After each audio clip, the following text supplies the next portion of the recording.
नमस्कार, मी स्वप्नाजा माझ्या YouTube चॅनलमध्ये तुमचं सगळ्यांचं स्वागत करत आहे। आपल्या सगळ्यांना माहिती आहे की लेखक ज्ञानी कालिदास हे आपल्या महाभारत आणि रामायणावर लेख लिहायचे आणि त्यांचे लेख आज सुद्धा जगप्रसिद्ध आहेत। ते एवढे ज्ञानी होते की त्याचाच अहंकार त्यांना देखील एकदा झाला होता। ते एकदा प्रवास करत होते आणि त्यांना तहान लागली असतानाच त्यांनी पाहिलं की बाजूच्या विहिरीवरच एक वृद्ध स्त्री पाणी भरत होती। ते तेथे गेले आणि त्या वृद्ध स्त्रीला म्हणाले, हे माते, मला अतिशय जास्त तहान लागलेली आहे। जर तू मला पाणी दिलंस तर तुला खूप पुण्य लागेल, तर मला पाणी मिळेल का? यावर ती वृद्ध स्त्री म्हणाली, हे बाळा, मी तुला ओळखले नाही, तू तुझा परिचय दे, मी तुला पाणी देईल। यावर कालिदास म्हणाले, मी प्रवासी आहे। वृद्ध स्त्री म्हणाली, अरे, तू प्रवासी कसा होशील?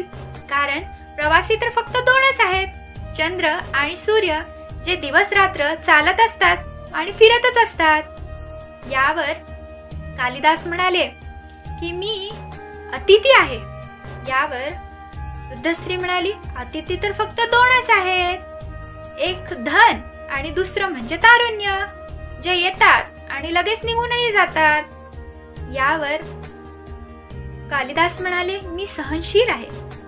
यावर वृद्ध स्त्री म्हणाली, तू सहनशील कसा असशील बरं? सहनशील तर फक्त दोनच, एक म्हणजे धरती आणि दुसरं म्हणजे झाड। धरती यामुळं, कारण का पुण्यवान लोकांसोबत देखील ती म्हणजे पाप करणाऱ्या लोकांचं पण ओझं वाहते किंवा ओझं धरते, यामुळं धरती एक सहनशील आहे। आणि दुसरं म्हणजे झाड, कारण का जे लोक त्या झाडाला दगड मारतात त्यांना सुद्धा ती मधुर फळच देत असते। तू कसा सहनशील होशील बरं? आता मात्र कालिदास हतबल झाले आणि ते म्हणाले की मी हट्टी आहे। यावर वृद्ध स्त्री म्हणाली, तू हट्टी कसा असशील? हट्टी तर फक्त दोनच, ते म्हणजे केस आणि दुसरं म्हणजे नख, कितीदाही कापली तर ती येणार म्हणजे येणारच। खरं सांग, तू कोण आहेस?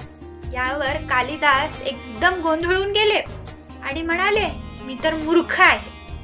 मग तेव्हा पण त्या म्हणाल्या की अरे, तू मूर्ख कसा असशील? मूर्ख तर फक्त दोनच, एक राजा आणि दुसरा म्हणजे राजासोबत असणारा पंडित। राजा हा कारण त्याला त्याच्या प्रजेला कसं सांभाळायचं याचं कर्तृत्व नसतानाही तो राजा झालेला असतो, आणि दुसरा म्हणजे पंडित, ज्याला राजाचं फक्त चेष्टा करायची, जे तो बरोबर नसेल तरी त्याला बरोबर दाखवण्याचं काम हा फक्त पंडितच करत असतो।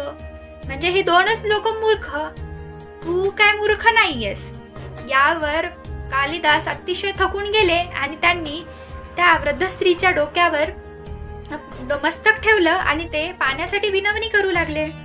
तेव्हाच वृद्ध स्त्रीचं रूपांतर आपल्या सरस्वती मातेमध्ये झालं आणि सरस्वती मातेने कालिदासाला म्हणालं की ज्ञान, शिक्षण यानी आपला मान सन्मान वाढतो। जर त्या ज्ञानाने तुझा अहंकार वाढत असेल तर ते ज्ञान काही कामाचं नाही। म्हणजे विद्वत्तेने आपण आपलं ज्ञान वाढवू शकतो, अहंकार नाही।